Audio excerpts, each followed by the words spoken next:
యేసు రక్తమే జయం పరిచర్య ప్రైజ్ ద లార్డ్. మే 26వ తేదీ 2024. ఈరోజు దేవుని వాక్యము. కోట్లల్లో ధాన్యమున్నదా? ద్రాక్ష చెట్లైనను, అంజురపు చెట్లైనను, దానిమ్మ చెట్లైనను, ఒలివ చెట్లైనను ఫలించకపోయెను గదా.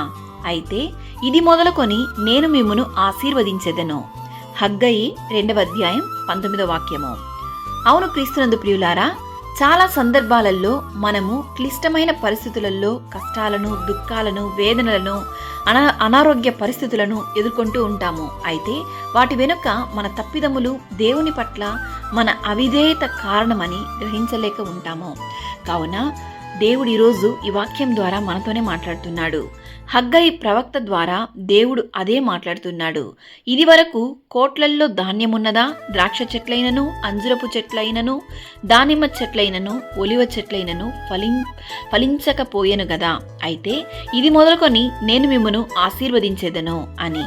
కనుక ఈరోజు ఈ వాక్యం వింటున్న ప్రియ సహోదరి సహోదరులారా, మనము మన తప్పిదములను దేవుని సన్నిధిలో ఒప్పుకొని సరిచేసుకొనిన ఎడల ఆశీర్వాదములు దేవుడు మనకు అత్యధికముగా అనుగ్రహించెను. ఇది వరకు సమస్తాన్ని మనము కోల్పోయి మనం ఆశించిన ఫలితం రాకున్నా దిగులు చెందకండి. ఇది మొదలుకొని దేవుడు మిమ్మల్ని ఆశీర్వదించి దీవించునుగాక. ఆమేన్. God bless you.